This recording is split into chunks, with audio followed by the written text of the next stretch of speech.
Está no ar, vai começar. Sai desse banheiro! Só não esquece de limpar. Tire as crianças da sala! Tranque o leão na jaula! Pânico! Microfone ligado, convidado sentado. Ouve essa merda, senão nós tá desempregado. Pânico! Um programa tão sensacional. Sucesso até no canavial. É, nós ouve mesmo. Muito bem, amores, de volta aqui na programação da Jovem Pan para todo o Brasil. Não temos Robert hoje. Não temos Robert hoje, graças a Deus. Cena, falha a sua, Ceninha. Não foi falha minha, porque o pessoal não tá, infelizmente, não tá acostumado com essas mudanças climáticas e também do horário, né, cara? Aquecimento global, Cena. É que o pessoal às vezes tem que saber escolher e ver os certificados. Cabo da Ciolo, imitação. Cabo da Ciolo, imitação. Glória a Deus. Agora tem que pensar no meu futuro. Péssimo. Cena. Isso é um jornal, Cena. Palavras de otimismo com o bebê gigante. Palavras de otimismo com o bebê gigante. Esse é o famoso 16 toneladas. Muito bem, meus amores. Tá funcionando? Não, mas tá bem Não, baixo. aumentou, tá baixo. Tá baixo?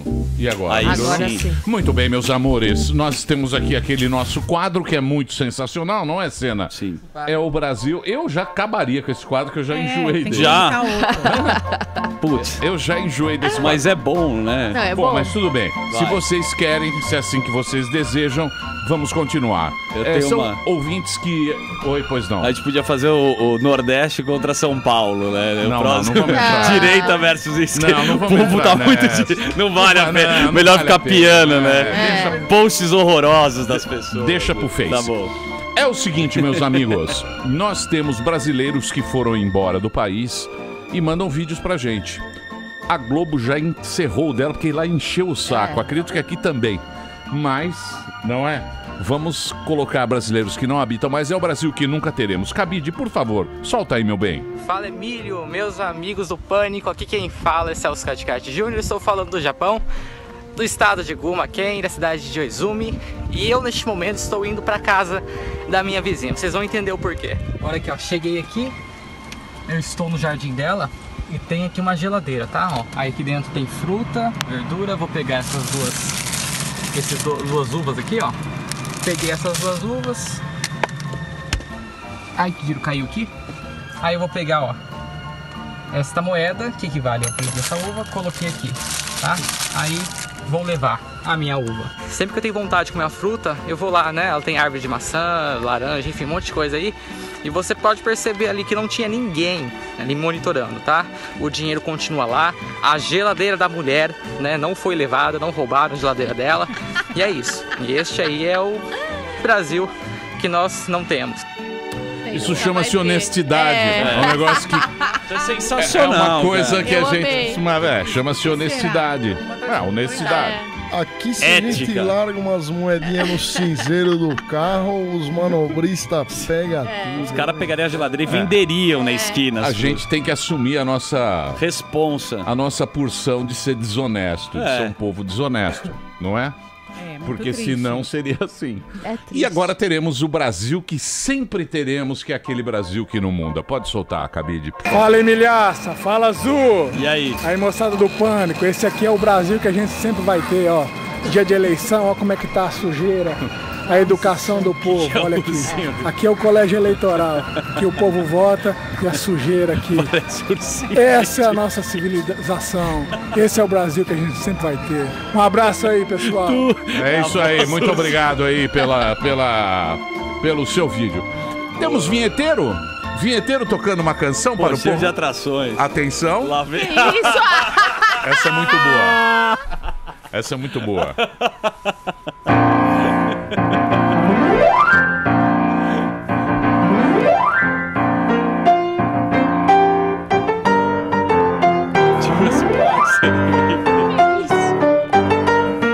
Tem um anão debaixo do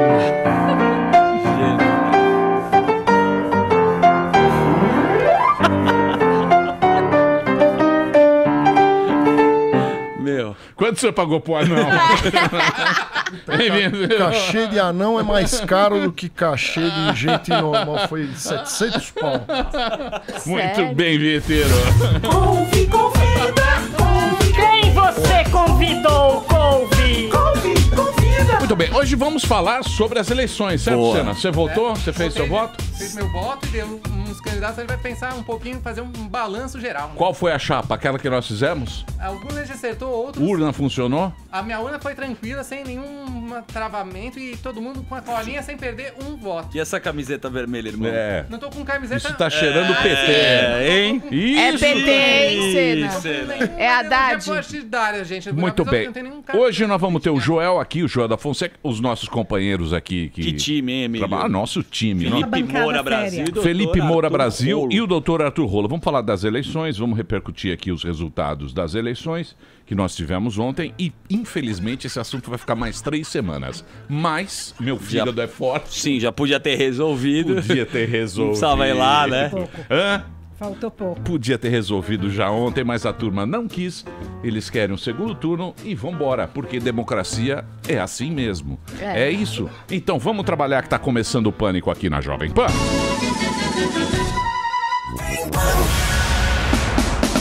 Muito bem, meus amores, estamos de volta aqui na programação da Jovem Pan com o nosso trio aqui, não é, Senna?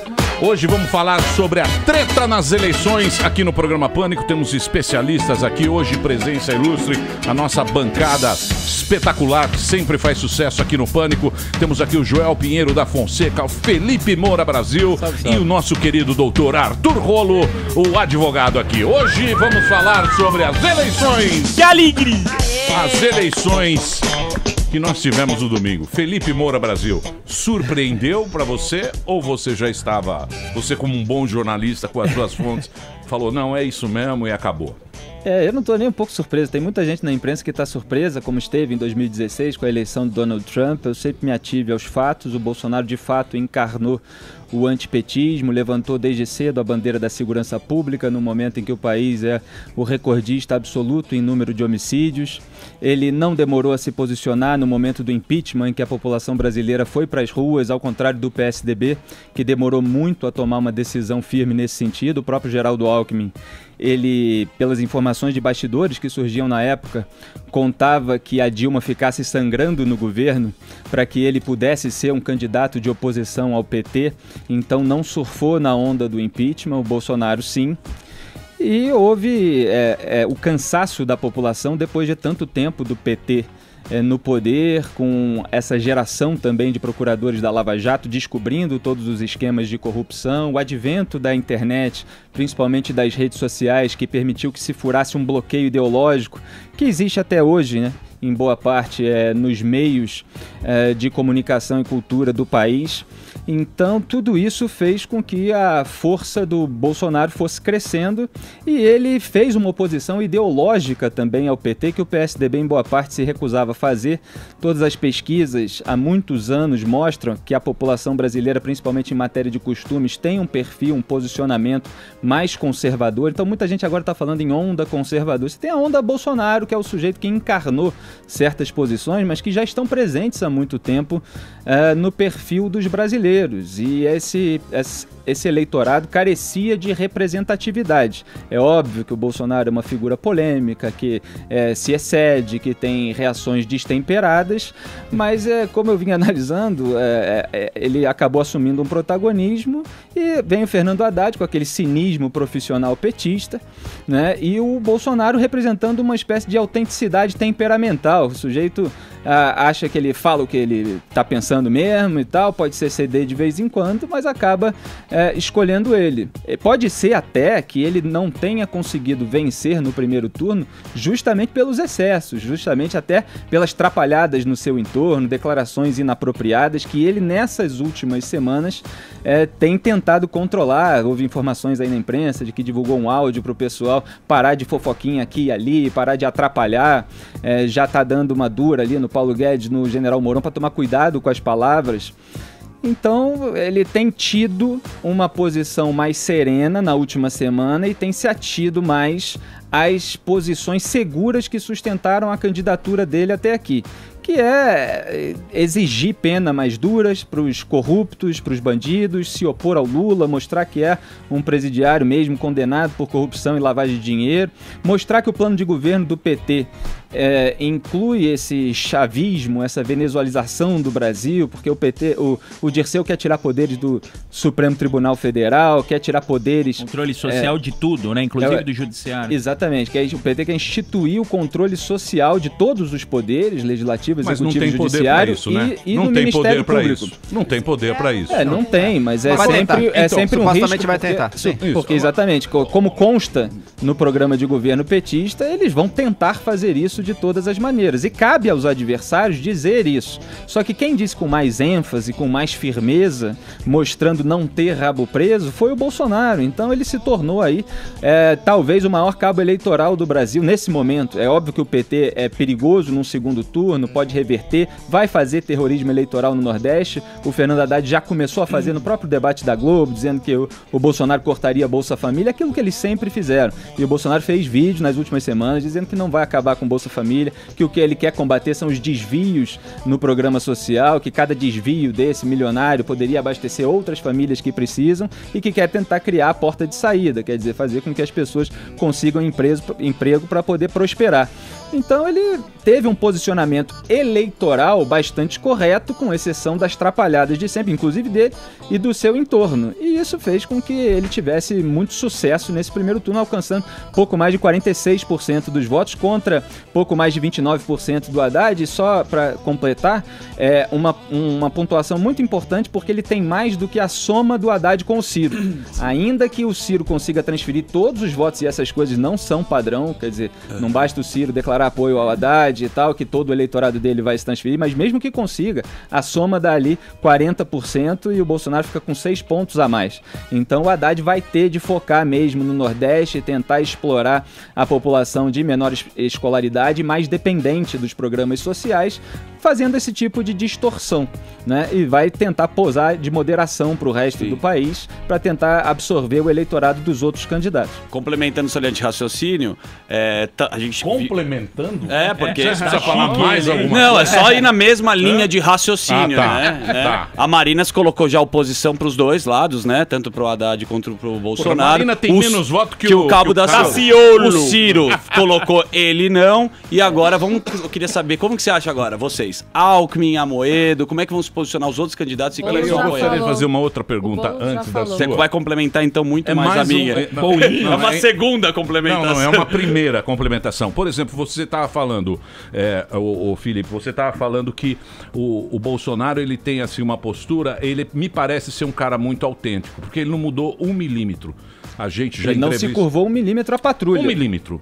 Não a patrulha, é o que ele acredita. Sim, também. O discurso. O discurso dele não mudou 1 milímetro desde que eu conheço, desde que ele vem aqui. Mas será que não fosse a facada, ele chegaria? Se não fosse a facada? Mas ele deu uma maneirada também, né, Emílio? Lembra naquele discurso inflamado dele, dizendo a maioria que manda, as minorias têm que se adequar ou deixar de existir. E acho que esse tipo de coisa ele não vai repetir agora, mas de fato, os sentimentos básicos dele... O Brasil acima de tudo. Desde o Super Pop ele fala a mesma coisa. Deus acima de tudo.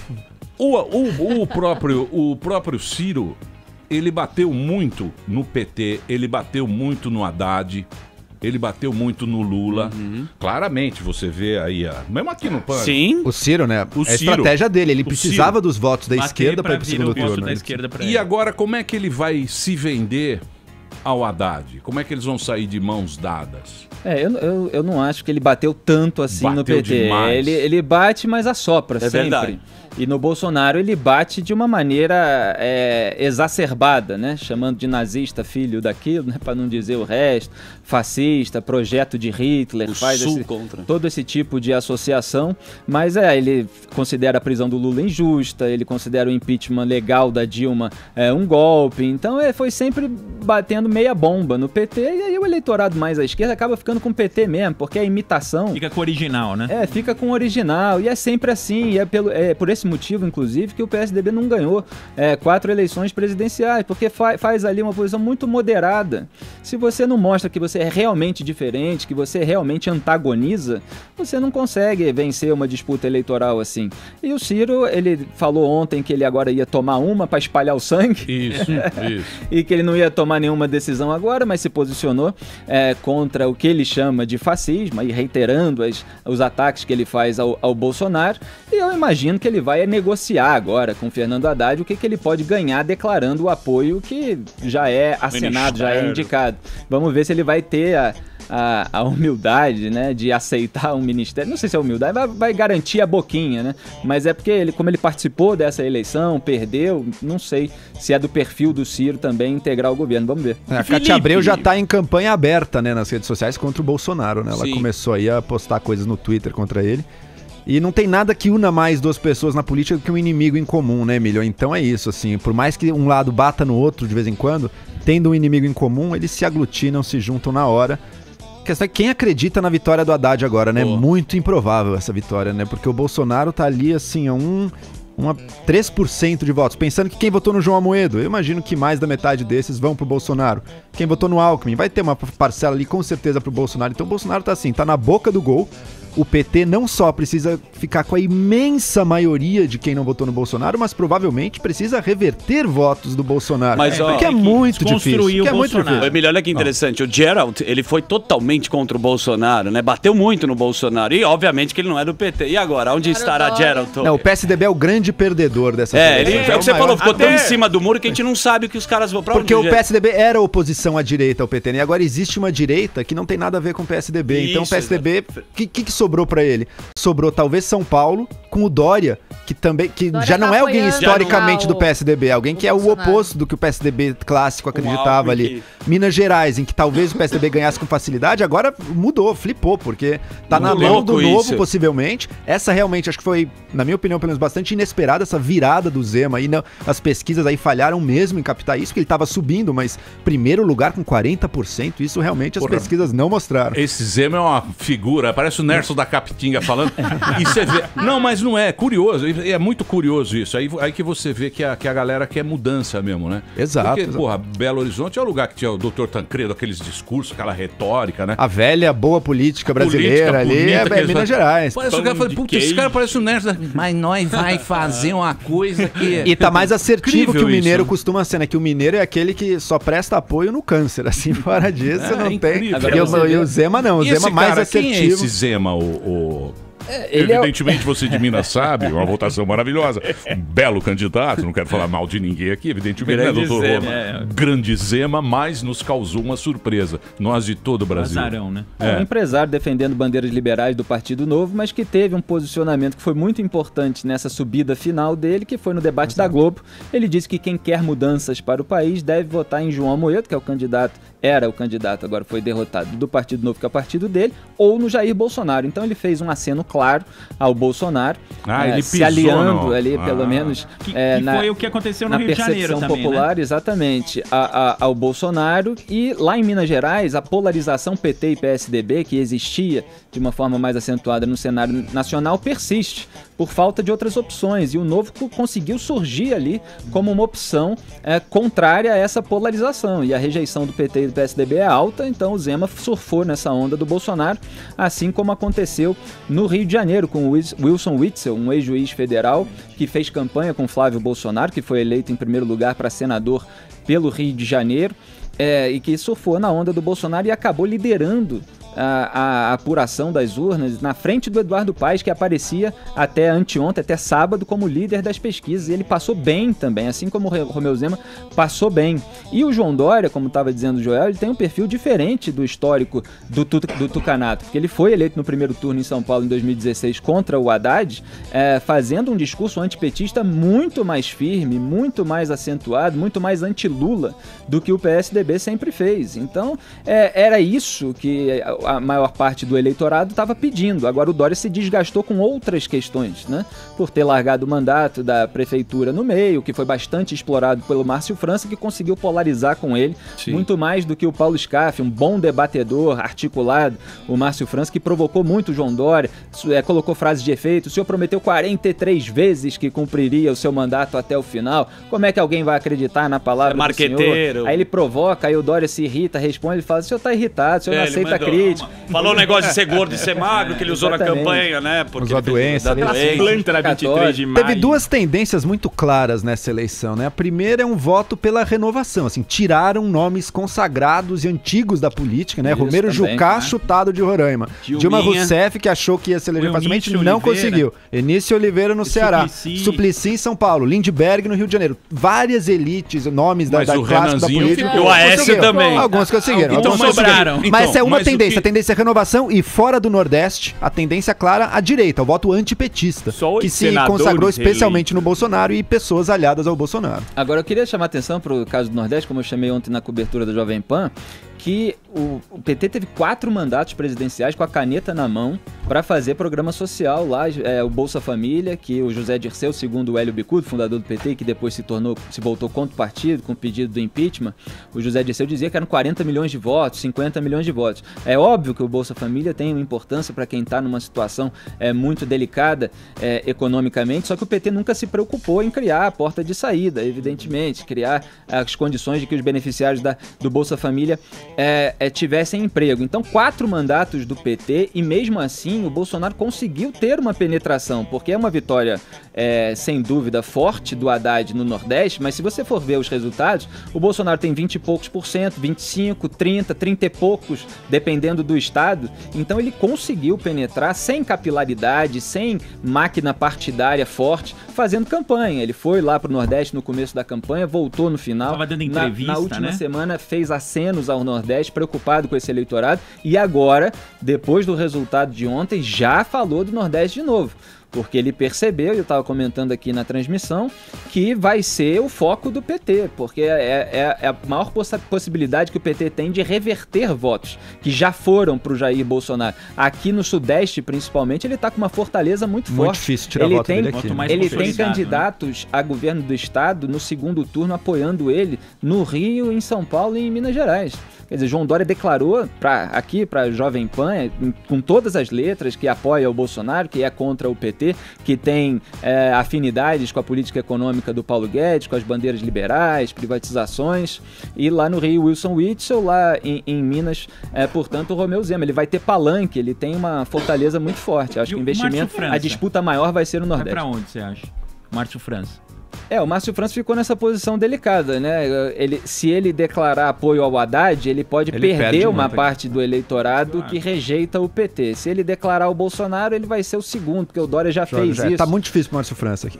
O Paulo Scaff foi fazer isso, também França, ficou meio como imitação e acabou perdendo. O França disse que o Bolsonaro falou, os dois podem me apoiar, é isso? Eu li alguma coisa hoje. Claro, não, né? pode deixar. O França representa... Ok, deixa os dois lá, tá ok? Tem problema, o França representaria uma ideia, supostamente, de uma velha política bem feita, assim, negociação, diálogo com todas as forças. Ele foi aliado do Alckmin aqui há muito tempo, né, uma continuidade com o Alckmin também, mas agora, necessariamente, com o Dória claramente representando a direita e o Bolsonaro, o Dória, assim que saiu o resultado, ele já postou, né, Bolsodória, porque ele tá se colando ao Bolsonaro. E São Paulo tá querendo ir pro Bolsonaro e pro antipetismo, então pro França ficou complicado agora. É que o França, pouca gente conhece. O França era muito gordo. Era gordaça. Ele era um puta de um gordaço. Foi bom prefeito em São Vicente. Muito bem avaliado. Ele foi um prefeito bem avaliado. Foi a virada dele, que é o reduto eleitoral da Baixada Santista, que estava pro final da apuração, ele estava um pouquinho atrás, chegando perto, aí veio a Baixada Santista e ele virou.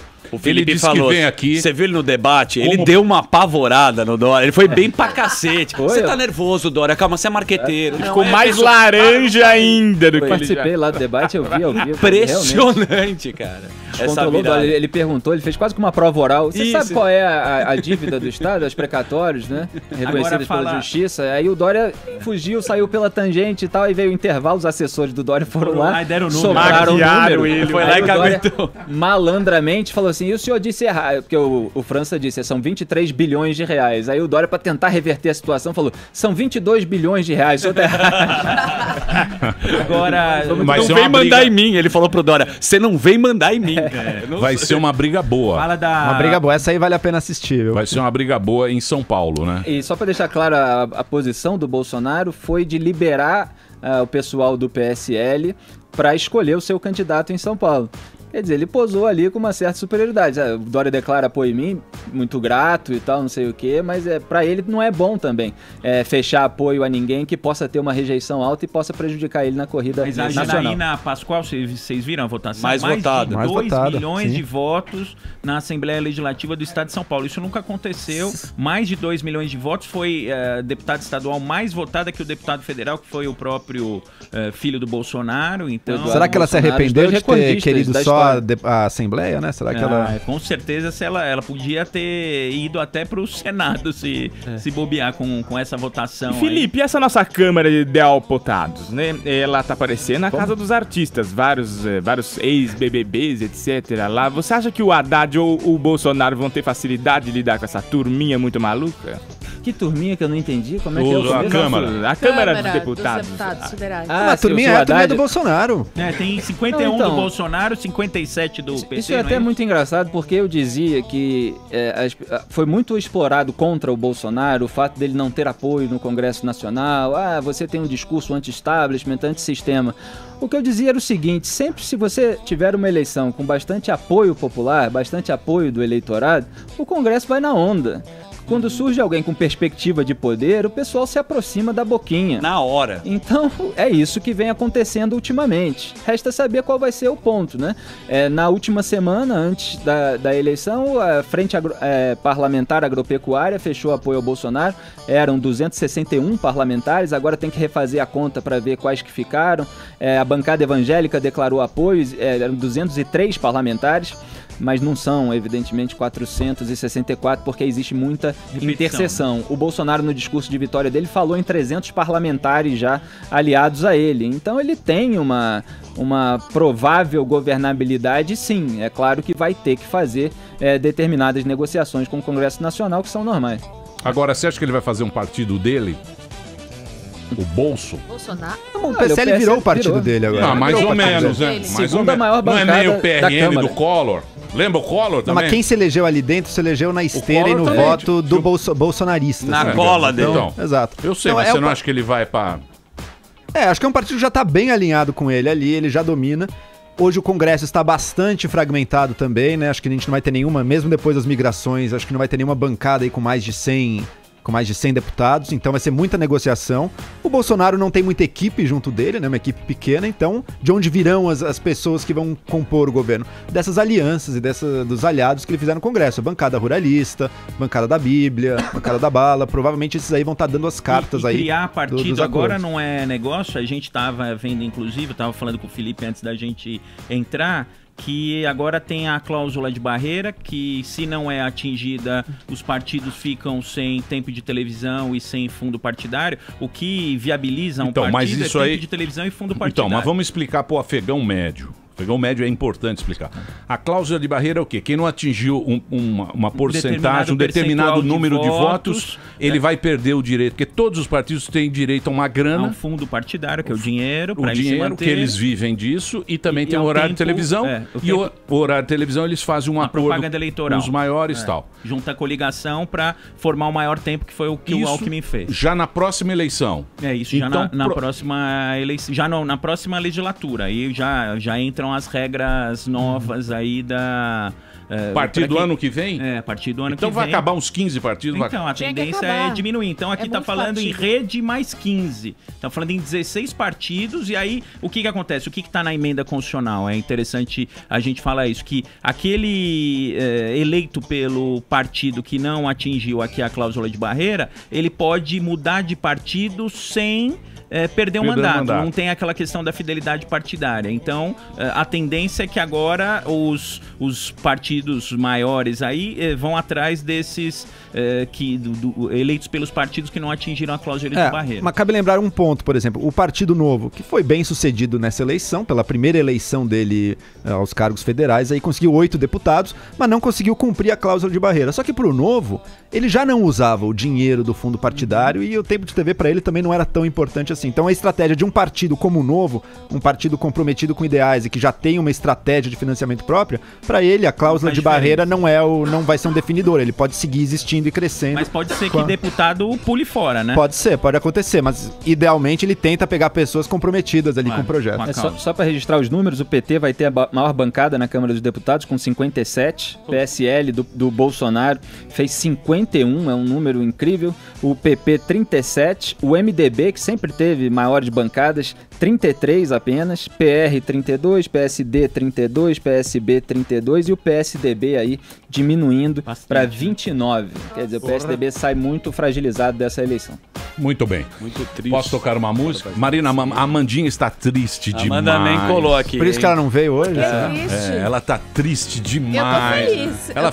Ela ficou com a Madonna, ela retweetou a Madonna. Sim. Quantos ele não? Ele não, Pois ela ele tentou não. muito. Ela tá muito triste. Ela falou, Emílio, dói Não a tem minha mais alma. clima. Não tem mais clima pra sair de casa. triste, ela tinha que ficar se Dói tivesse a minha ganho alma. Eu no falei, primeiro Amanda, turno. é democracia. Democracia é assim mesmo. É assim mesmo. Vontade da maioria. Não é claro. Eu nunca votei num candidato que venceu uma eleição presidencial, sigo assim, não. E não desanima, né? Não desanima, estamos aí. Minha chapa inteira perdeu, pô. Eu tô aqui feliz da vida. Você perdeu a sua chapa inteira também? A sua chapa perdeu? Ah, é?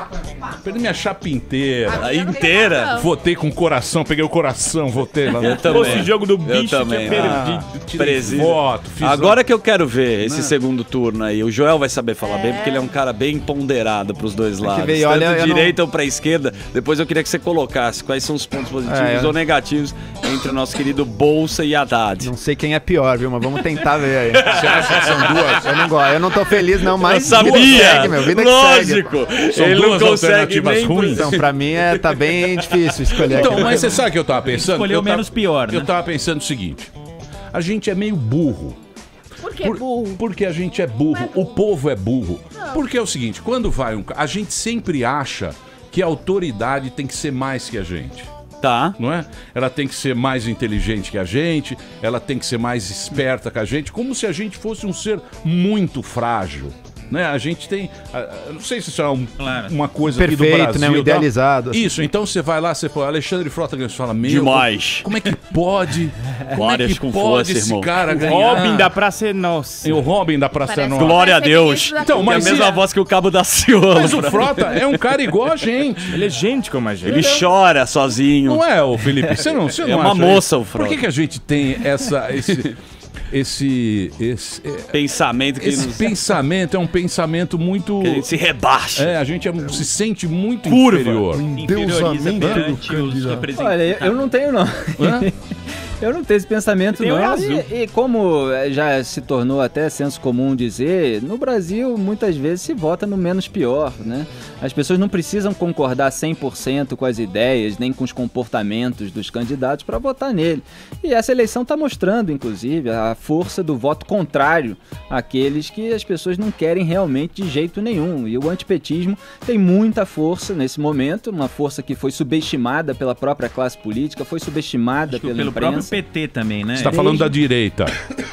Da direita ganhar. Não, eu tô falando do exemplo do Bolsonaro? Do Bolsonaro ter 46% dos votos, mas muito impulsionado também pelo voto contrário ao PT, Sim, depois de sim. 13 anos Nem de votando só na escândalos pessoa. de corrupção, exatamente. Ele soube, ele evidentemente tem um mérito na categoria eleitoral de ter sabido encarnar o antipetismo, de ter sabido fazer oposição ao PT Não ficou de uma em cima maneira Mas será que não é Muito bem, também o Haddad ele entrou muito no final? Porque ele não teve tanto tempo. Ó a petista Ó, aqui. petistinha. A petista tá Vocês vão triste. ver agora. Ela tá Vocês triste vão ver agora no segundo turno. Esse é meu medo. Deixa eu só fazer um negócio. Eu vou fazer um break agora. Eu quero dizer pros ouvintes e pra nossa bancada ilustre aqui, os nossos. Nossa. Alta cúpula. São os inteligentes. Bolsonaro já disse ok. 3 crianças de Haddad aí. Tá gente perguntando vai pro ligar Lula. pra ele. Ele Bolsonaro. tá perguntando pro Lula se ele pode estar aqui Dudu. ou não. Não, O Dudu, a gente ele vai ligar perguntar pro Haddad. Lula Ele agora. vai lá, Lula, pode ou não Eu bato participar uma da aposta que a entrevista? Haddad vai vir Se puder aqui. entrevista com o Lula, a gente vai lá pra Curitiba gravar lá ou não? Live com o O Lula. Haddad tá ok? Lula Palusa. Peraí. Não precisa explicar. Depois você explica. Eu tenho que fazer o break, senão você vai ficar meia hora explicando. Daqui a pouquinho a gente volta aqui na programação da Jovem Pan. Nós vai ali, volta, nós só vai ali, volta já. Pânico. Ação da Jovem Pan para todo o Brasil, muito obrigado pela sua audiência. Que bela audiência, hein? Política realmente. Obrigada, política... Emílio. Repita. Não é você, a política. Não queira ser, não fique com vaidades. Não se engane, Paulinha, não se engane. Você sabe que eu sou o sucesso desse programa, Esse momento que a gente está vivendo, que as pessoas estão interessadas na política, elas estão envolvidas, né, nessa eleição. Eu não fazia tempo que eu não via assim tanta gente discutindo, falando e tal. E a nossa hashtag é Treta nas Eleições. Hoje a gente tem aqui o Joel Pinheiro da Fonseca, o Felipe Moura Brasil e o doutor Arthur Rolo, eles que estão sempre aqui trazendo um pouco de credibilidade Felipe, nosso para galã. Para esse programa tão desacreditado, esse programa tão... Não é verdade, Não é? Emílio. É Você verdade, sabe que sim. várias pessoas vieram me falar que estavam em dúvida com os seus candidatos e assistiram às nossas sabatinas, os nossos debates, para que pudessem escolher melhor. Dando continuidade, né, a esse momento tão Da quente democracia, da democracia do país, amanhã... Estamos programando uma live com Jair Messias Bolsonaro e na quarta-feira o mesmo espaço de tempo para Fernando Haddad. E na outra semana, os dois presencialmente aqui. Vamos ver se dessa vez... debate. Não. Vai Duas ser um sabatinas debate. para que possamos... Imagina, não. chegar um e tá o outro aqui esperando. Vai ser um debate. Duas sabatinas para que possamos ouvir as propostas. Debate né? Porque sem regra vai ser. O que interessa Isso. O bem do povo. É isso. UFC. Agora, todos os candidatos que vieram aqui ter sabatina não foram pro segundo turno, né? Porque o Bolsonaro não veio por causa da facada e o Haddad amarelou em cima da hora, né, verdade. Bom? Agora, se os dois vierem, vai ter um índice de abstenção e voto o Ciro nulo. não veio, hein? O Ciro não veio. O Ciro arregou também. O Ciro deu uma regada. Mas tudo bem, águas passadas. Se ele quiser vir, estamos aqui à disposição. Claro. É isso aí. Emílio, sabe uma coisa interessante dessas eleições que eu reparei? Muitos candidatos da internet, né? Pessoas que as pessoas ficaram sabendo pela internet. É o Homo Deus. O Homo Deus o quê? O cérebro eletrônico comanda. Manda e desmanda. Não, acho que ele teve o Mamãe Falei, né? O Mamãe Falei aqui na Assembleia Legislativa começou fazendo vídeos de YouTube. Ele ia nas manifestações lá da esquerda e provocava ali. O Kim também surgiu na internet. Não tinha nem tempo direito. Todos são fenômenos desse tempo de internet. Né? Isso tende a aumentar, vocês acham, nas próximas eleições e etc? A televisão diminuir esse poder? Que o Alckmin foi atrás de tempo de televisão, tudo subestimou o poder das redes sociais, porque mesmo com o maior tempo de televisão, ele não conseguiu aí fazer frente ao Bolsonaro. Eu acho que a tendência, tanto que ontem estavam me perguntando até em termos de legislação eleitoral, vai ter que ter um foco maior, porque teve muita disseminação de fake news e até o próprio Tribunal Superior Eleitoral foi alvo de fake news, quer dizer, sentiu na própria pele aí as fake news em relação à urna eletrônica ontem, né? Eu acho que essas redes sociais agora vão ter uma influência cada vez maior nas eleições. O que eu sempre comentei foi que não adianta ter o maior tempo de posse de bola, que nem no futebol, se não fizer o gol. Né? O Geraldo Alckmin apostou muito no tempo de TV, mas eu acho que fez uma estratégia completamente errada na análise simplesmente eleitoral. Ele mirou muito mais no Bolsonaro e o atacou de uma maneira muito agressiva, relembrando assim os métodos do João Santana, e tentando colocar pobre contra Bolsonaro, mulheres contra Bolsonaro, sendo que o eleitorado que o PSDB tinha havia migrado para o Bolsonaro, em boa parte, o eleitorado antipetista. Então eu acho que a maneira como ele atacou o Bolsonaro causou ainda mais um aumento da rejeição em relação ao PSDB, e se ele conseguiu alguma coisa, que foi o que eu comentei no começo, quando começaram a surgir as propagandas eleitorais tucanas na TV, foi conseguir voto pro PT, porque a maneira como ele estava disseminando aquela narrativa fazia o discurso do PT se fortalecer com a população de baixa escolaridade, de baixa renda, que pode eventualmente ficar assustada. Então eu acho que a estratégia tucana foi totalmente errada, e em relação às redes sociais, acho que esses outros candidatos, até mais velhos, Geraldo Alckmin, a Marina Silva, eles não souberam usar as redes sociais tampouco. Eu faço plantão na internet, dando notícias, e às vezes acontece alguma coisa, eu vou procurar nas contas dos candidatos o que eles estão falando a respeito, e não tem nada. Então passa horas do dia, o sujeito em campanha, horas e horas acontecendo um monte de coisa e não tem um posicionamento. Parece que a equipe não coloca lá. Então espera muito acontecer as coisas. E o Bolsonaro produzindo vídeos, comentários o tempo todo, os filhos atuando muito na internet. E foi lá que ele formou o grosso do público dele, que ajudou a disseminar as ideias dele para o resto da sociedade. Ô Felipe, você também surgiu na internet, né? Você foi... Eu lembro quando a gente entrevistou você aqui. Ele, o Justin Bieber. Você é da geração ele do é Bieber. Cocielo. Não, você é um cara que Mas eu tive mais sucesso que o Justin. Você veio da internet, você foi o mais influente. Na época, eu tô tentando lembrar. Teve uma empresa de Big Data que fez um ranking e me ranqueou em primeiro lugar no Brasil como o maior influenciador político no Twitter. No Twitter. Training Topics. Você também participa do Antagonista, que é um site. Um site, né? Um site. Portal de notícias e análises. Participa muito no Twitter, sempre tem notícia do Antagonista. Agora, tem uma coisa que eu estava pensando. Você acha que os caras usaram realmente bem a internet? Porque o que eu vi na internet eram memes, uns calangos dançando uma música do Bolsonaro. É o Bolsonaro! O deputado vai votar no Bolsonaro! Aí vem um Batman, o cara põe o Bolsonaro. Mito chegou, tem até espanhol. Eu acho assim, meio bobo aquilo lá, né? Mas se fala, mas funcionou, Emílio. Não, eu sei. Não, eu não tô discutindo, eu não tô colocando isso, nem criticando nada. Claro. Isso aí é espontâneo, não sei se é espontâneo ou se é o Bolsonaro que manda falar. Vamos fazer um grupo do WhatsApp, não sei o quê. Mas você não acha que eles poderiam usar melhor essa ferramenta de discussão mesmo, de ter um approach pelas redes sociais? O que eu vejo é como se fosse um programa de televisão. Mas é o conceito do que é melhor, né? Melhor no sentido cívico, digamos, de discutir mais e tudo, ou melhor do ponto de vista eleitoral. Massa, né? Acho que do ponto de vista eleitoral usaram bem, assim, o Bolsonaro, os grupos de WhatsApp, por exemplo, que são fatores de mobilização ali, você tem milhares de grupos. É difícil até mapear isso direito. Você viu, agora eu tô vendo o Bolsonaro aqui dizer realmente o que ele vai fazer, que é menos ministério e tal, que é política pública mesmo. Agora ele tá colocando... Ele fez uma live com os pastores e tudo mais, né? Ele fez uma live, mas esse conteúdo aí é o que viraliza, né? Uma live horrível que o Bolsonaro fez, hein? Os pastores. Puta, eu gostei do toque, eu gostei dessa mulher ali, mostrou uma inclusão ali, não sei. Não, é bem humano. Agora tem uma questão trocar a câmera, Bolsonaro. Tira a ele tá com... Porra, troca a câmera, aquelas câmeras velhas. Ele tá com aquela câmera da webcam, sabe? Agora tem uma questão de traço mesmo, de personalidade. O Bolsonaro, ele tem uma veia zoeira. Ele é se adapta muito bem ao WhatsApp, às redes sociais, ao que o público, principalmente de 16 a 24 anos, que era o forte do eleitorado dele, principalmente semanas atrás nas pesquisas, quer e gosta. Então esse tipo de meme, que muitas vezes nem é gerado pela campanha dele, são os próprios apoiadores e tal, ajuda a espalhar uma mensagem de uma maneira cômica que muitas vezes dá certo. É óbvio que nas redes sociais você tem de tudo. É que o Alckmin não sabe fazer stories no Instagram, ele não sabe fazer live. E o Bolsonaro, se você pegar ele na rede social, ele apavora qualquer candidato, tanto número no WhatsApp. Você viu um vídeo que tem do WhatsApp do Bolsonaro, a quantidade de mensagens que ele recebe, viralizou isso também. Live do Meirelles.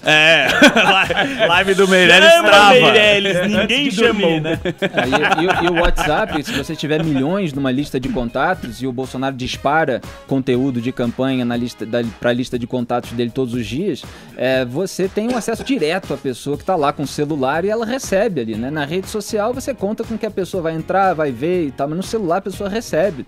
Então é uma propaganda muito direta. Quem usou isso o Amoedo também, no Facebook ele ajuda a compensar a televisão. Sim. O Amoedo foi bem no Face mas o WhatsApp acho que é o maior diferencial, gente. É impressionante, nos grupos, não tem pra ninguém. E aí é o engajamento, né? Que o PT tem bastante militância e o Bolsonaro tem agora a militância dele também, que faz isso espalhar que nem... Orgânico, né? Agora ele formou... Eu recebi uma ligação, eu xinguei tanto a pessoa. Eu também, aconteceu uma coisa desagradável. Muito desagradável. O candidato me mandou mensagem de manhã, eu falei, quem é você? O cara era amigo de um amigo, eu falei, desculpa. desculpa, cara. Aconteceu isso comigo. Aconteceu. Eu falei, assim? quem é você pra me mandar essa? Eu falei, peço pô, que você tá ligando essa hora aqui pra mim, pô? Não, foi fulano de tal. Então que te pediu. indicou. Ele te indicou, mandei o cara tomar. Exatamente. Foi uma...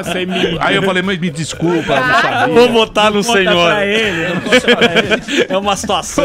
Que É muito situação. invasivo, né? Porque o cara te manda... O WhatsApp é uma coisa pessoal. Não pode. Por isso que proibiram o telemarketing. Mas sabe o que acontece hoje? Eles fazem...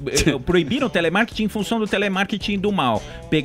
Ficaram ligando de madrugada pra pedir voto pra um suposto candidato e era o adversário que tava fazendo isso.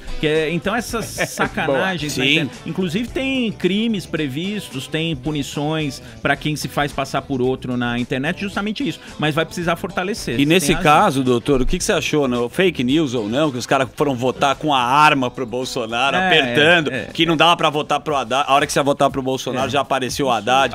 Como é que os caras produzem isso e ninguém pega ninguém que faz isso também? Porque deveria ser avaliado. Claro, tava proibido de entrar para votar com o celular. Aqui em São Paulo, por exemplo, quando eu fui votar, falaram, olha, se tá com o celular, você tem que ter a cola física, porque você não pode votar com a cola eletrônica. Tava previsto que o mesário poderia, inclusive, reter o celular. Só que é bom senso, você tá com o celular no bolso. Você tira na hora da urna. A minha cabine de votação não dava, se eu tirasse o celular ali, todo mundo ia ver, os fiscais iam ver, porque ele só protegia ali o voto, e em volta podia ser visto. Então talvez tenha havido erro em alguns locais de deixar a cabine muito escondida, muito no cantinho da sala, porque se você deixa só o voto ali, tem que preservar o voto, mas o sujeito não pode tirar o celular e sair filmando. Isso houve uma onda de fake news, até agora não tem nada comprovado, vai auditar, você identifica a urna, normalmente como é que acontece? Você vota lá, deu um problema,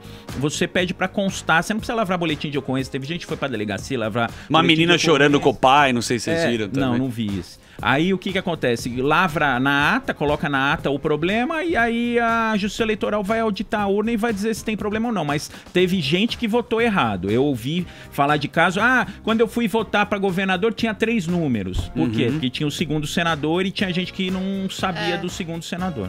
Deixa eu perguntar uma coisa pra você, Felipe. E a Dilma tá triste? Ela dobrou a meta, né?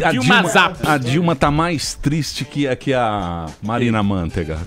A Manteiga chegou triste. Eu tô feliz. Porque a filha dela vai ser uma Fernanda Haddad. E a Fernanda Haddad. Eu ainda acho que o Haddad tá grávida da Fernanda. Fernanda Haddad Manteiga. Fernandinha Haddad Manteiga. Aí a Fernandinha. Eu sei que você já vai Ela tá usando essa gravidez pra fazer Luísa Inácia. O Felipe Luiz Eu Inácio. acho que a gente vai chegar aqui numa segunda-feira e eu vou falar, bom, Você acha que essa... Vamos pensar no Barba. O Barba tá lá agora. O Barba tá lá em Curitiba. Aliás, Caipiroca. Aliás, eu achei muito chato que os caras fizeram lá, você paranaense, que foram lá, ficaram enchendo o saco dele. Eu não falo pelo Lula, eu falo pelos vizinhos, pô. Os caras foram lá, ficaram cantando. Porra, imagina ser vizinho ali, que inferno. Imagina o cara preso e alguém cantando na janela, né? Os caras foram lá, fizeram manifestação pro Barba e tal. Deixa o Barba, já tá em cana. Você acha que essa foi a maior decepção do Barba? Foi a Dilma perder lá? Porque ele enfiou grana, ele era o ponto de honra. E ela tava em primeiro, a né? Dilma lá. Está muito tarde pro Barba se decepcionar com a Dilma. Ele já sabe há bastante tempo que a Dilma é um poste bastante complicado que até desgastou a imagem dele com o eleitorado agora para eleger o Haddad, né? Que é criticado pelos adversários, até pelo Ciro Gomes, como mais um poste do Lula, e o Brasil não aguentaria um novo poste do Lula. Agora foi divertido, né? A Dilma ficar em 4º lugar, perdeu ali as 2 vagas de Minas Gerais para o Senado, e foi uma reação da população mineira. É bom destacar a canetada que o Ricardo Lewandowski, então presidente do STF, que assumiu o comando do processo do impeachment, como manda a lei, na presidência do Senado, né? Deu para protegê-la.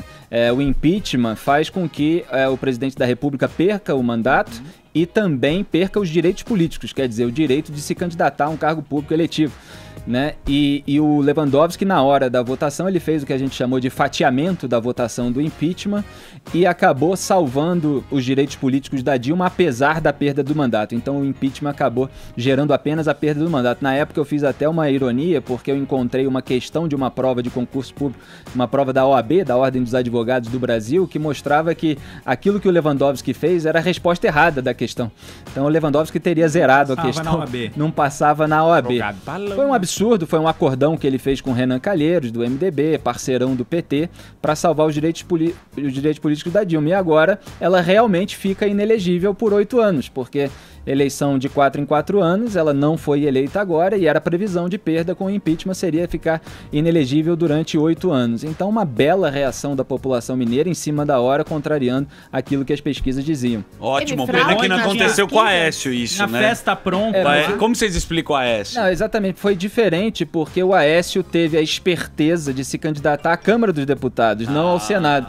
É bom lembrar os ouvintes do Você acha que ele foi mais humilde? Ele foi mais sagaz. Ele estava longe das primeiras colocações ali, né? Ele entrou, mas não... também, sim, né? sim. Ele não tava também, foro né? é foro, foro é foro. Não pode ser no Senado, na Câmara, exato. Foi atrás do foro, ele teve essa esperteza, porque o Senado são 81 senadores, a Câmara dos Deputados são 513, então é muito mais fácil você se eleger pra Câmara. Pô, até nisso aí a Dilma Rousseff quis ter essa altivez, achou que ela ia pra Senado. Achou que ela tinha capacidade de se eleger senadora e se deu mal, assim como aconteceu com Lindbergh Farias. Também tentou a reeleição pelo Rio de Janeiro, ele estava ali quase que empatado tecnicamente na segunda posição nas pesquisas, mas ficou para trás.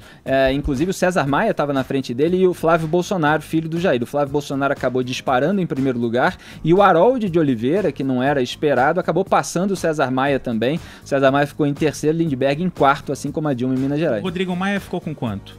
Ele entrou, mas entrou... O Rodrigo Maia entrou, mas entrou com uma votação bastante baixa. Acho que ele teve 70 e tantos mil votos. Quer dizer, baixou bem, né? Para presidente da Câmara, né? Ele nunca teve popularidade. Ele foi candidato a municipal, se não me engano, lá no Rio de Janeiro. Foi municipal na eleição que o Eduardo Paes foi eleito no primeiro turno. O Eduardo Paes teve mais de 2 milhões de votos. O Rodrigo Maia não teve nem 100 mil, teve 3%. Então a candidatura presidencial do Rodrigo Maia, obviamente, era uma... só a tentativa de aparecer durante um tempo para negociar, ali, né? Ganhar uma fama e depois negociar apoios. Muito bem. E o Rio de Janeiro, né, Emílio? Que tava lá o Romário, do nada, bum, também teve uma mudança brusca lá. Exatamente em razão da inabilidade total política do Romário Baixinho, que tinha tanta habilidade com a bola no pé, tanto oportunismo para fazer o gol na política. Nos debates, né? Ele foi humilhado nos debates em razão dele mesmo. Você não acha que o Romário... Eu acho... Essa eleição, né, os caras que quiseram mudar tudo, né? Só não mudou, acho que onde não deu para mudar. A galera, o povo. Mudaram muito, renovou muita coisa aí. Não quer dizer que o novo é melhor que o velho, né? Mas mudou. Eu sei, mudou. Então, mas isso é uma coisa... Agora, o engraçado é os caras não terem visto isso antes. Os partidos... E as pesquisas, né? É muito curioso. As pesquisas comeram barriga. Esquece a pesquisa. O Romário, ele tem mais 4 anos ainda, né? Isso que não, eu sei. Mas, por exemplo, se você pegar, a gente tá um inferno nesse país há uns 4 anos. Desde que começou o negócio da Copa não. A gente já tá vendo. Não, vai ter Copa. Desde o 7x1. Não vai ter Copa. 7x1 uns 3 e pouco do ônibus. Inferno. Não, mas o 7x1 abriu um portal aí que a gente Imagina na Copa, era a frase. Imagina na Copa. Tudo bem, mas isso, ó, já passamos outra Copa. Já passamos outra, isso, O que eu não entendo é o seguinte, esses caras, porra, esses partidos são grandes, não são? Os caras, porra, PSDB, PMDB, porra, presidente, o DEM. Porra, como é que esses caras não tiveram a sensibilidade de dentro do partido colocar gente jovem, gente mais nova? Que ia tirar a vaga deles. Exatamente. É isso? É só pra se proteger? É claro. Eles montam a chapa, esses partidos maiores montam a chapa, eles querem gente que dê 30, 40 mil votos. Você acha que o Careca fez isso aqui? Porque o Careca podia ter colocado o Dória. Lembra lá que teve uma treta do Alckmin? Que o Dória falava, realmente eu preciso ver as pesquisas, se eu vou sair para presidente ou não, o povo que vai decidir. Aí o Alckmin pegou a treta, aquele outro lá, aqui dos Jardins lá, o que é do partido do PSDB de São Paulo. Não, o FHC falar do Luciano Huck. Sim. Eles ficaram batendo cabeça, né? Não, e o Bolsonaro, ele só procurou um partido. O Bolsonaro já era o cara. Ele tinha os votos já com ele, muito voto. E o PSDB, o problema do PSDB é que é muito líder, muito cacique, cada um querendo o seu espaço e a sua autoridade, e ninguém se aceita, ninguém aceita bancar a candidatura do outro lá dentro. É incrível isso. Ninguém se apoia. O Alckmin, por exemplo, cadê o apoio que o Fernando Henrique e outros cabeças do PSDB teriam que ter dado ao Alckmin? Veio há 3 dias da eleição, vem um manifesto de intelectuais da FHC lá pro Alckmin, aquilo...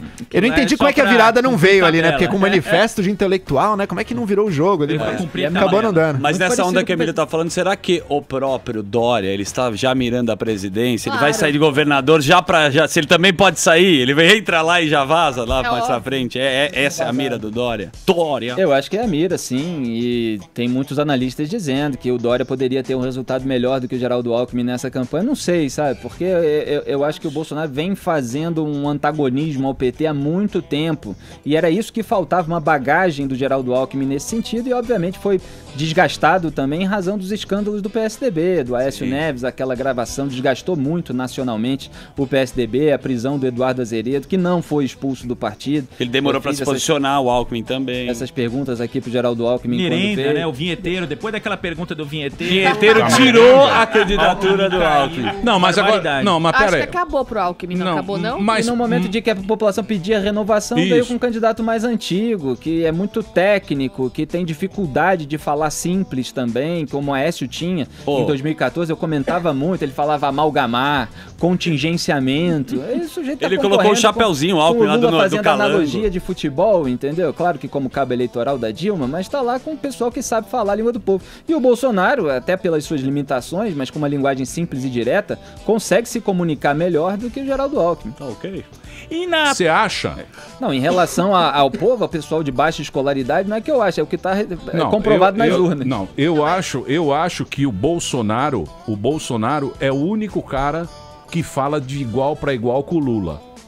É o único cara. São os dois que se comunicam com o povo brasileiro diretamente. É o único cara que chega lá, o Lula chega lá, linguagem comum. Mas todo tiro na sua cara, rapaz. Você vai ficar falando assim com o Lula? É o nordestino falando, eu pego na peixeira e dou no bucho do rapaz. Exatamente. Então, quer dizer, isso é o que... É a linguagem do povo. Exatamente. Aí tá lá do outro lado o Geraldo Alckmin falando do transporte trimodal e não sei o que. É muito difícil, né? Não, e olha quem colou no Bolsonaro se deu bem, né? Major Olímpio também, não foi um cara... Todo mundo que colou no Bolsonaro se deu bem, né? O Dória não é tonto, amigão. Ele é esperto. A gente citou a Dilma e o Lindbergh que não se elegeram pro Senado, mas teve o Eduardo Suplicy aqui em São Paulo, que também caiu na reta final. Que Suplicy. Você votou no Suplicy. Ela tá triste, ela. Suplicy. O Suplicy, mas você não achou que a voz dele tá muito debilitado, né? O Suplicy tá em Woodstock. Ele é velhinho, gente. Eu tenho então, mas acho que complicou isso aí, porque a voz dele dá uma impressão de alguém tão fraco agora, tão debilitado. Agora ele vai pra São Tomé das Letras. Eu tenho certeza que vocês gostam dele. Não, mano. Tomou um cogumelo, nunca mais. E o povo, então? Nossa, o povo elege ele a hora que ele quiser, pô. Mas ele é carismático. Você achou que também foi anti-PT, Suplicy? Porque o Suplicy era um cara meio unânime, né? Todo mundo gostava dele. Acho que ele demonstrou uma fragilidade física ali que também abalou as pessoas. Ele tava caindo mesmo antes dessa subida final dos anti-PTs aí. Porque eu gosto tá muito fraquinho. Da colocação do professor Vila pro Suplicy. Fala, o professor Suplicy é a virgem do puteiro. A virgem do puteiro. Eu sou a virgem aqui desse puteiro. É maravilhoso. Maravilhoso. Você acha também foi voto contra o PT? Também, sem dúvida. Aqui em São Paulo tá muito forte o antipetismo. O PT não tá se criando. Veja aí o Luiz Marinho, candidato a governador, também não teve sucesso apagado, nenhum. Né? Assim como a Márcia Tiburi, que foi até rifada pelo PT na reta final da campanha. O PT acabou apoiando o candidato do PSOL, eterna linha auxiliar, o Tarcísio. Então o Eduardo Suplicy também sofreu com esse antipetismo. E a Mara Gabrilli, que concorria com ele, é uma tucana que também é um pouco fora da tradição tucana. Ela é cadeirante, o que sensibiliza já o eleitorado e consegue ser assertiva. Foi muito assertiva contra o PT, no caso do Celso Daniel, porque ela tinha ligações lá na cidade, então ela participou de todas as denúncias. Ela tem discursos, assim, se vocês procurarem no YouTube, Mara Gabrilli sobre o caso do Celso Daniel, é de uma incisividade, de uma assertividade legitimidade que esses velhos caciques tucanos nunca tiveram. O próprio contra o PT. impeachment do Eduardo Cunha, ela se posicionou. Exatamente. Ela dá uma chorada lá no Celso Daniel, E né? o outro é o Major Olímpio, que cresceu na aba do Bolsonaro, sem dúvida. Total. Um discurso contra a corrupção, a favor da segurança pública. Que saiu surfando na derrotado onda. aqui na eleição municipal e saiu de uma eleição municipal derrotado para ganhar a primeira vaga do Senado aqui em São Paulo, né? Saiu por cima nessa eleição.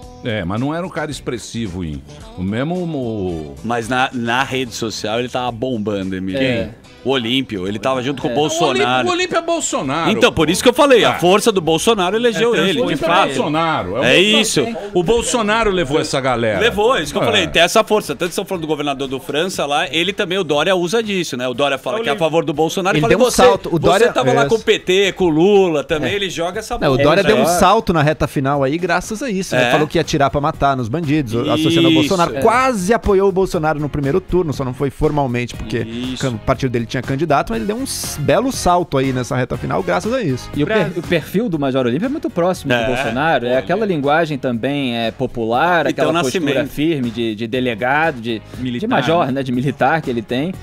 Então foi muito fácil fazer essa associação pro eleitorado. Mas um homem íntegro, viu? Você tá falando demais. Eu tô participativo porque eu estudei. Diferente. Você estudou o quê? Estudei muito. Fiquei do lado do Joel aqui. O Olímpio, pelo que eu estudei, é um cara que, nunca decepcionou. Ele é super honesto, ele mora num lugar super simples. Falou, né? Mas né? Pegou agora com a Ele era comentarista no programa da Sônia Abrão. Ele foi bem, né? O Brasil elegeu todos os comentaristas da RTV. Da Sônia Abrão. Sônia Abrão fez todo um... Cabo da Ciolo vai ter a bancada Sônia Abrão. Vai ter agora no Super Pop. O Dória também fazia entrevista, né? Era jornalista nesse sentido. Quem? O Dória tinha um programa de entrevista. O Dória. Ele fazia o Conexão. Ó, um pequeno break agora. Fala, Marina, o que você tá triste? Como é que tá a Fernanda Haddad, sua filha? Qual foi sua chapa? Conta aí pra nós. Estamos curiosos pra saber. Tapada. Dá o santinho aí. Vai lá, qual é o seu? Votei de governador, eu votei no Dória. Lógico, ela quer ir pros seu pai, viu? Porra, o que você quer? Por uma boulevard melhor, ela quer que reforme. Pra deputado federal, eu votei no Guilherme Mussi. Cabeleireiro dela. Não, é do PP, presidente do PP. Senna vai falar a chapa dele. Não fala não que é secreto, Senna. Senna votou no secreto. É isso aí, Seninha. Eu vou fazer um pequeno break, a nossa grande audiência tá aqui na programação da Jovem Pan. Mande as suas perguntas. Próximo bloco eu vou fazer perguntas aqui. Treta nas eleições. Treta nas eleições aqui. Hoje presença ilustre aqui, o Felipe Moura Brasil. Sempre eles estão aqui prestigiando o programa, prestigiando você, querido ouvinte.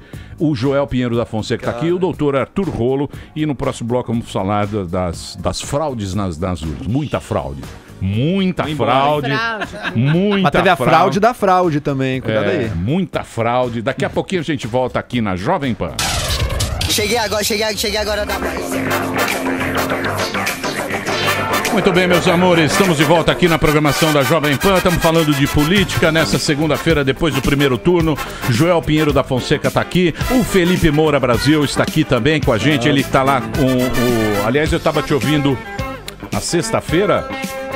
Estava correndo no Ibirapuera, ouvindo você dando a última pesquisa. Estava ouvindo lá você Os Pingos nos Is. e o Augusto Nunes, os Pingos nos Is. Às 18h30. 18h30, esperando aquele momento. Programa de grande audiência aqui na rede também, para todo o Brasil. Os Pingos nos Is.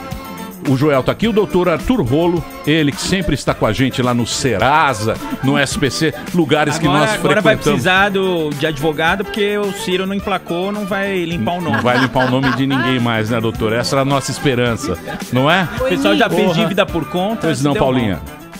Eu quero fazer uma pergunta, aproveitando que você falou de pesquisa. Eu queria saber como que ficam agora as instituições que deram tantas pesquisas que não necessariamente corresponderam àqueles números. Como não? Funcionou a pesquisa. Não, foi errado. A presidencial até que conseguiu uma pé, mas nos estados teve erros muito grandes. Rio de Janeiro, Minas Gerais. A Dilma estava constando como se ela fosse entrar. Até uma semana atrás, gente, o Bolsonaro tinha, sei lá, 29%. Em uma semana foi para 40%. Não. A subida do Bolsonaro foi corretamente mapeada. mapeada pelas pesquisas, mas mostraram tinha ele. Tinha aquela pesquisa gringa que apontava como se o Bolsonaro fosse ganhar no primeiro turno e falaram que isso era um absurdo, que isso era fake news e quase ganhou. Não. Os institutos Ibope e Datafolha, na sexta-feira ali, estavam dando Bolsonaro acima dos 40, indo lá pros 45. Passa mais um dia, acho que isso estava corretamente mapeado. Marina caindo, isso estava mapeado também. Claro que no último dia acentua o movimento muitas vezes. Agora, o que aconteceu nos estados foi diferente. Ali você teve movimentos ou saltos bruscos que realmente as pesquisas não deram, né? O Wixel no Rio de Janeiro, Zema em Minas Gerais. Ali aconteceu algo errado, aconteceu algum problema nas pesquisas ali. Ou o eleitorado não respondeu, ou a pesquisa não foi bem feita, ou foi uma mudança muito brusca no último dia. Mas sabe o que eu estava ouvindo falar? Curioso. Que as pesquisas com esses métodos tradicionais não estão ainda conseguindo mapear a rede social, mapear essas novas tecnologias, que isso, eu estava ouvindo até os próprios institutos de pesquisa falando isso. Agora, eu acho que esses casos aí, por exemplo, Minas Gerais e Rio de Janeiro, por mais que tenham colado no Bolsonaro, eu também acho que não é possível chegar tão longe aí como se chegou. Agora, perguntando qual que é a atuação da Justiça Eleitoral, não tem como a Justiça Eleitoral atuar nesse caso. Você registra previamente a pesquisa, coloca lá a metodologia, se a metodologia foi seguida, segue um método científico, os números aparentemente estão corretos, mas eu acho que a gente tem que repensar as pesquisas aqui no Brasil, sim, já não é dessa eleição. Outras eleições a gente funcionou já teve a pesquisa. Você não achou? Funcionou para presidente. Você não achou? É difícil. O que acontece é que tem muitas hipóteses, né? É muito difícil você cravar se o Instituto... Aí cria-se muita desconfiança, né? Se o Instituto está indo atrás do resultado e o resultado já estava lá, por exemplo. Aí muita gente pode acreditar que o Bolsonaro já estava grande, já estava acima dos 40% e na reta final o Instituto acabou se corrigindo para não ficar feio para ele o resultado. Você não viu muita gente dizendo que mudou do Novo pro Bolsonaro na última semana? Isso não aconteceu. Do PSDB pro Bolsonaro, isso aconteceu de fato. Exatamente, é isso que eu ia continuar falando, que existem muitas hipóteses, essa é uma que o pessoal fica dizendo, fica muito desconfiado. Outra coisa é que realmente existe numa reta final de campanha, quando ocorre uma polarização entre dois candidatos, uma migração de votos úteis. E existe também aquilo que se convencionou chamar de voto envergonhado, voto enrustido, que eu brincava que era o efeito Trump, o efeito Bolsonaro, porque o Trump também era dado com uma votação mais baixa do que acabou tendo, evidentemente. O Flávio Bolsonaro, por exemplo, na eleição municipal de 2016, lá no Rio, ele teve na véspera, pelo Datafolha, 7% e nas urnas ele teve 14%, e esse 7% foi muito ruim para ele, porque havia muito voto útil, o pessoal acabou tapando o nariz para votar no Pedro Paulo, muitas pessoas, não todos evidentemente, mas que era o candidato do Eduardo Paes, para que não fossem para o segundo turno Marcelo Crivella e Marcelo Freixo, porque o Pedro Paulo aparecia na pesquisa do Datafolha melhor do que o Flávio. De repente, se a pesquisa do Datafolha tivesse mostrado o Flávio numa posição melhor, o voto útil talvez pudesse ser maior para ele. Então ele questionou e criticou muito o Datafolha naquela ocasião. Mas pode ter também esse voto não declarado. A campanha do Bolsonaro dizia que tinha uma estimativa de ter 5% a mais de voto para o Bolsonaro do que aparecia nas pesquisas. Teve 5% se você pegar a pesquisa da véspera. Então a Datafolha e Ibope deram 40-41, o Bolsonaro teve 46. Mas será que era só voto envergonhado? Será que não teve migração de voto de última hora e inclusive eleitor indeciso? Então é muito difícil você cravar qual foi o acontecimento que levou a isso. Ficam muitas alegações, muitas desconfianças, a imagem dos institutos de pesquisa fica muito desgastada, mas eles sempre podem alegar que é muito difícil mesmo, né? Que em cima da hora se forma uma onda, a migração de votos úteis, que é muito difícil de medir. Eu ouvi falar que a velocidade do voto aí no final é 4 vezes, que vai muito rápido e que isso muda os números. Não, mas Minas é um caso... Olha o que aconteceu em Minas. O Romeu Zema tava, quem sabe, ia conseguir uma vaga no segundo turno. Tava chegando no Pimentel. Tava esse movimento. Então talvez ele seja o segundo colocado. Aconteceu que ele foi disparado o primeiro colocado. E quem tava em primeiro caiu, ficou bem... que o Anastasia ficou bem abaixo dele. Então ali realmente teve alguma coisa que não... Mas aí... nós tivemos aqui pra presidente que a gente esquece.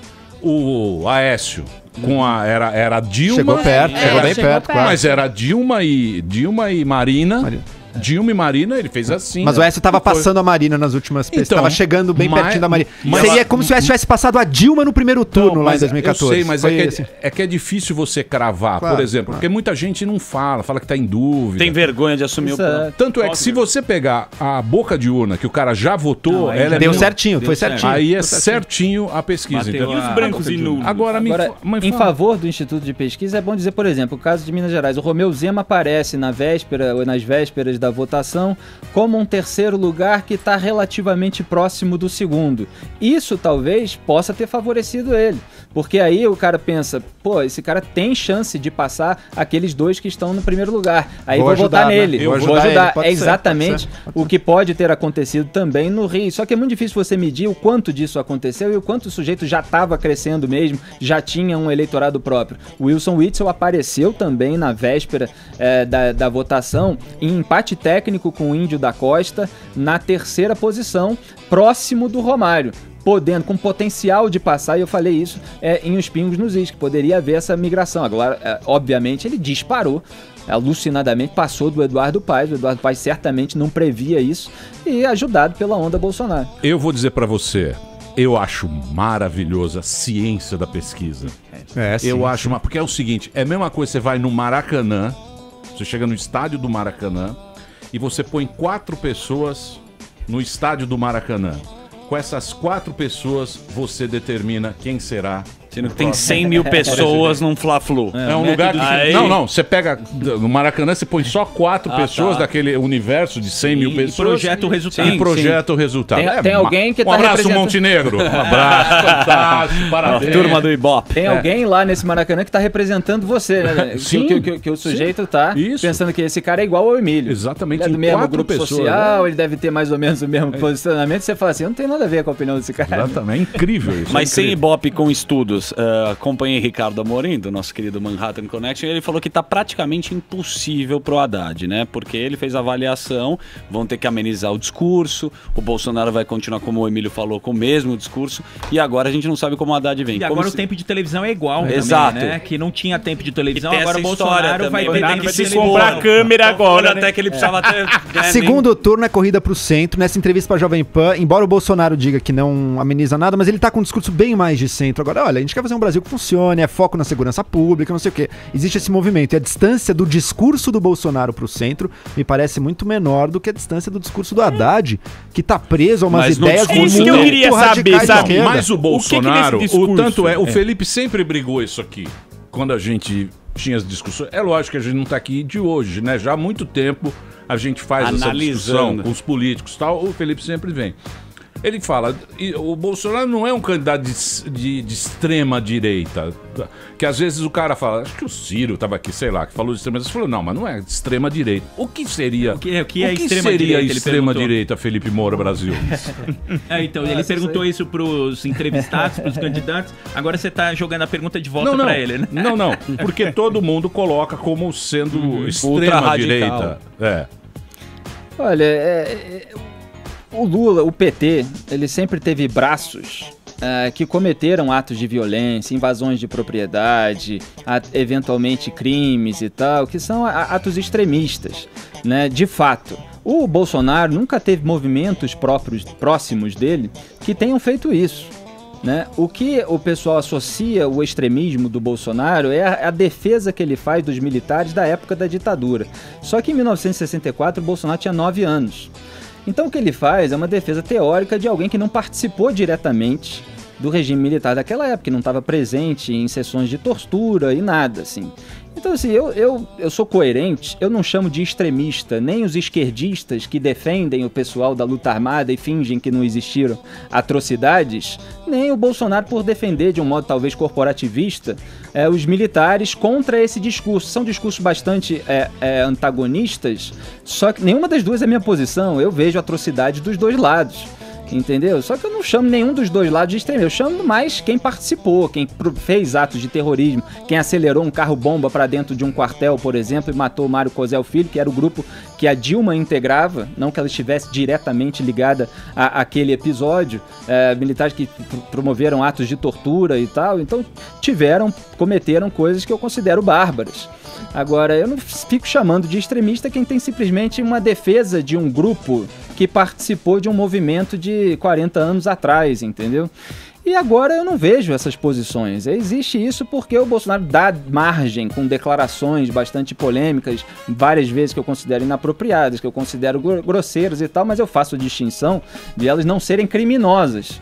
Em várias delas, aí a gente teria que discutir cada caso específico. Mas, por exemplo, no caso dos quilombolas, eu falei, olha, não é racismo e a primeira turma vai rejeitar essa denúncia. Porque, inclusive, Alexandre de Moraes escreveu um livro, Defesa da Imunidade Parlamentar, para além do recinto do Congresso Nacional. O Luiz Roberto Barroso provavelmente vai votar contra o Bolsonaro, sempre foi meio anti-Bolsonaro e mais militante de esquerda, mais posa de defensor das minorias e tal. Então a tendência do voto dele era nesse sentido. Aí ele e a Rosa Weber, que sempre segue o voto do Barroso, a Rosa Weber não argumentou nada, votaram a favor da aceitação da denúncia, e aí veio Luiz Fux, mais um, e aí o Alexandre de Moraes, que tinha pedido vista, acabou desempatando, de fato 3-2, rejeitou a denúncia. Então não considerou crime de racismo. A Procuradora-Geral da República fez a denúncia. Na dúvida até, eu era contra, eu achava que não merecia a denúncia, mas nem condeno completamente a Procuradora-Geral da República, porque o caso tem nuances e a parte acusadora, na dúvida, faz. Assim como o Ministério Público, de repente, na dúvida faz, cabe à Justiça decidir se aceita ou não. Então eu não vejo esse extremismo, eu vejo alguém de direita que, pelo fato de ter posições à direita, várias das quais eu discordo, incomoda muito a camada intelectual da sociedade, os jornalistas que têm predisposições muitas vezes diferentes da população brasileira, que, como eu disse no começo do programa, tem posições conservadoras. Mas aí se aproveita muitas vezes todos esses lances polêmicos envolvendo o Bolsonaro para taxá-lo de algo que eu não considero que ele seja. Entendeu? Então, porque algumas coisas, assim, por exemplo... Como fascista, nazista, Hitler, etc., que eu acho até uma irresponsabilidade. Nem existe mais essa narrativa, né? Não existe essa narrativa. O extremismo pode estar em dois lugares aqui. Quero ouvir o Joel. Não, o extremismo pode estar em duas frentes. Uma, como o Felipe bem levantou, a coisa ideológica. Ideologicamente falando, o Bolsonaro, a campanha dele não é uma extrema-direita, nem perto disso. Assim como o PT em geral, pelo menos no passado, agora tá mais extremado até, mas no passado também não era particularmente uma extrema esquerda assim.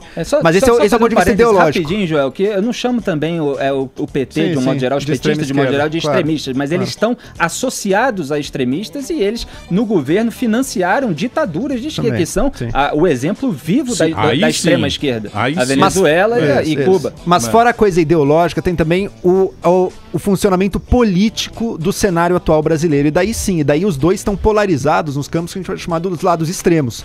A extrema esquerda, representada pelo PT, o que é esse extremismo? É a formação de uma massa de seguidores que vê como inimigos fundamentais todo mundo que não está junto deles. E você tem isso no PT, quem não está com a gente é golpista, é fascista, são os piores, nazista, ou mas que isso seja. É ser fascista. Isso também tá com uma bandeira vermelha.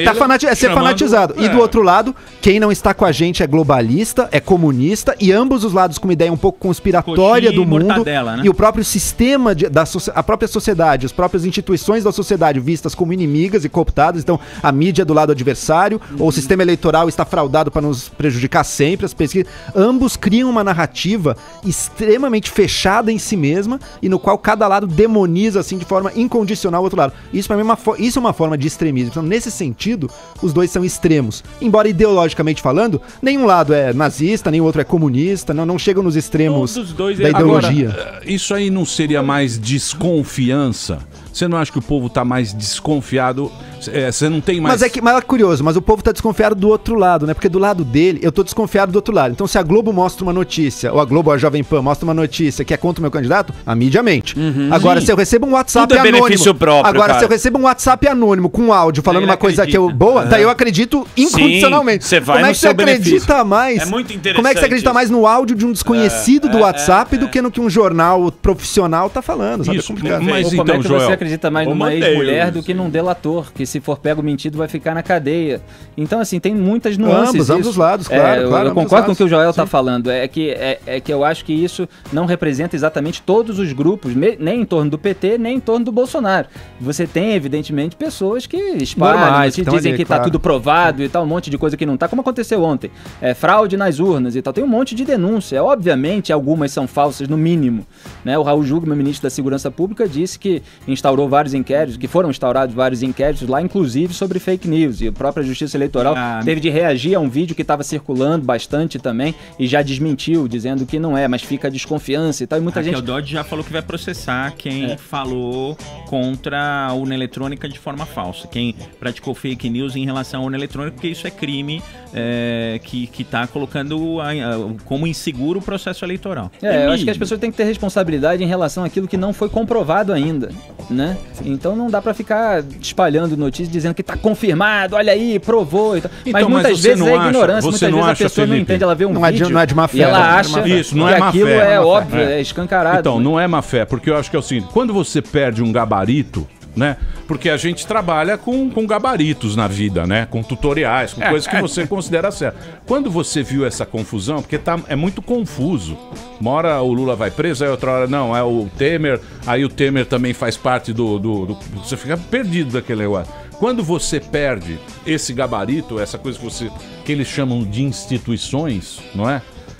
Você acaba falando, não, quer saber, eu vou por mim, o que eu achar, a minha verdade vai prevalecer a respeito de tudo. Então o que eu acho, acabou. E se vier um fake news corroborando o que eu acredito, eu só vou acreditar naquilo. A gente viu... Porque eu não acredito mais em ninguém. Ontem a gente estava de plantão, começou a receber uma série de vídeos aí falando mal da urna eletrônica, a gente começou a ficar preocupado pela quantidade que era. Eu falei, nossa, essa quantidade, aí a gente começou a analisar e vieram as notícias, e aí a gente foi ficando mais tranquilo. Mas até quem trabalha com eleição começa a ficar preocupado. No Tribunal Superior Eleitoral, eles foram apurar, foram lá, mandaram pro ministro Raul Jungmann para apurar essas irregularidades e estão sendo apurados até agora. Isso é um processo contínuo de aperfeiçoamento e de apuração aí em relação a essas urnas que foram denunciadas. Mas, por enquanto, não tem nada de concreto. A gente precisa ter algo de concreto. Por enquanto, não tem nada de concreto. O que acaba prejudicando isso também é que a pessoa tem desconfiança em relação à investigação. Ela acha que a investigação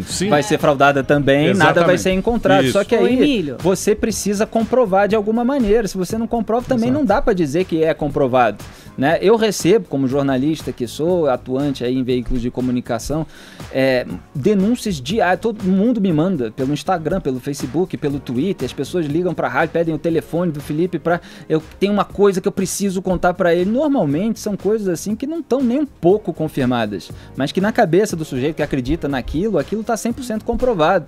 Agora eu não posso cometer a irresponsabilidade de levar isso pro ar. Você acha que o Netflix está muito barato? O Netflix muito barato? Precisa aumentar o preço. Muita série no Netflix. Eu tenho uma perguntinha rapidinho para fazer. Queria saber a opinião deles, dos nossos engravatados maravilhosos, principalmente o Felipe. Doutor Rolo, conhecido no baile do Acho que você prefere o Doutor Rolo, Paulinha. Sou casada no também. A gente tinha, já foi lá, né, de um lado, a Daniela Mercury, junto com outros artistas, encabeçando o movimento Ele Não.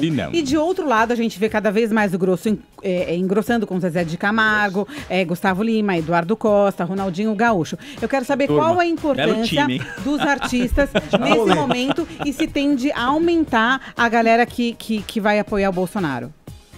Houve um aumento na reta final. Eu acho que existe muita patrulha para quem declara apoio no Bolsonaro, principalmente no meio artístico. Né? Porque o meio artístico sempre foi mais à esquerda, né? Faz parte, inclusive, da estratégia gramsciana, né? Do Antônio Gramsci, o ideólogo comunista italiano, que pregava a infiltração de militantes nesses centros disseminadores de ideia da sociedade que incluem o show business, né? Então tem muita patrulha, e o que a gente vê que é exatamente igual ao que acontece nos Estados Unidos em relação... Gramsci, o cara foi buscar o Gramsci lá no cara tem referência. Ele tá brincando. Não é só um blazer e um olho claro desse homem. Cara inteligência. Vai lá.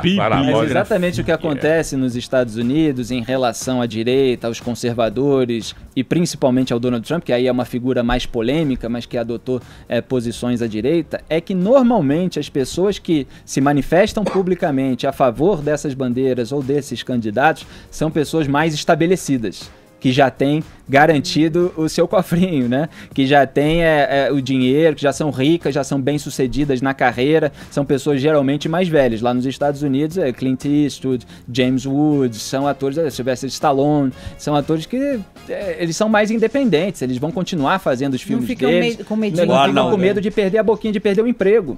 Porque depois eles são boicotados no mercado em razão de declarações que eles fazem. Porque é uma patrulha muito forte, porque uma boa parte da esquerda é bastante autoritária e domina o mercado cultural. Então aqui no Brasil você vê, o Zezé de Camargo tá aí, já é rico, já é consagrado, o público dele não vai deixar de ir ao show dele, ele gravou uma live lá com o Bolsonaro, declarando o apoio dele. Regina Duarte está lá falando contra o PT no Instagram todos os dias, ontem colocou uma bandeira do Brasil no final, depois da apuração e tal, acenando evidentemente para uma alternativa que no caso é o Bolsonaro. Então,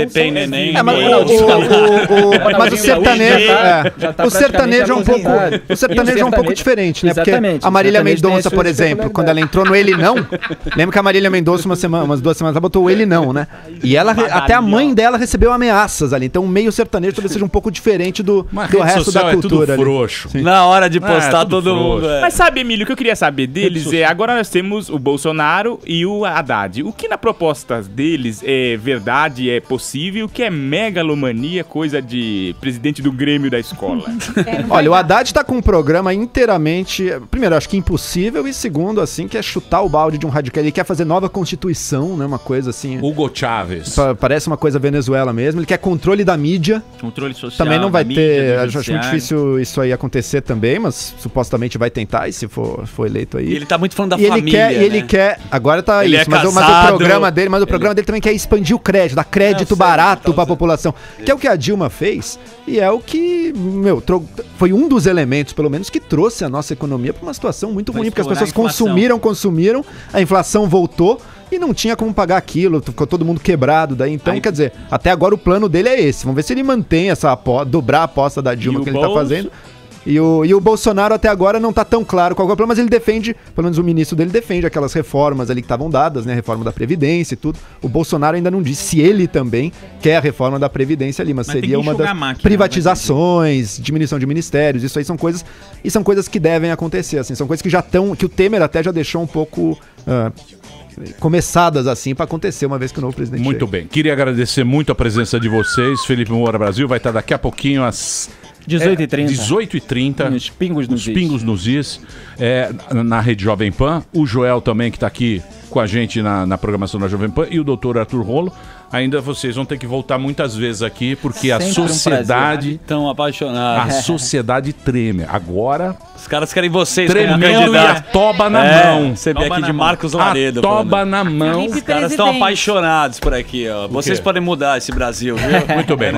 Obrigado. Sucesso pra vocês. Valeu. Pintar? Fácil. Retocar?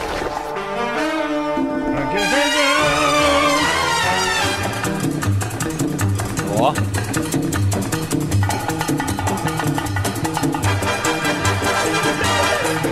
Daqui a pouquinho na Ducha Erótica. Marina Mander. A grávida de fio dental. A grávida de fio dental na Ducha Erótica. Sabão e alegria. Noite da amamentação. Que isso? Leite materno. Meus queridos, eu vou embora. Amanhã estaremos de volta aqui na programação da Jovem Pan. Muito obrigado aí a todos que acompanharam nosso programa. A gente tenta levar um pouco mais de informação pra você, sempre daquele jeito, muito descontraído, muito doidão, muito brincalhão, muito mas sempre espoleta. Muito espoleta. O gigante acordou. O gigante está louco. O gigante acordou acordou armado. Você não sabe como o gigante acorda. Tá com rebite, sabe que os caminhoneiros tomam? O gigante está louco. Tá brilhando. Amanhã a gente volta ao meio-dia aqui na Jovem Pan. Tudo de bom, muito obrigado. Tchau, valeu. Terminou! Mas já terminou? Terminou! E eles não desistem! Se já terminou, vamos acabar. Já está na hora de encerrar. Pra quem já almoçou, pode aproveitar e sair pra cagar. Acabou mesmo! Acabou! Acabou mesmo!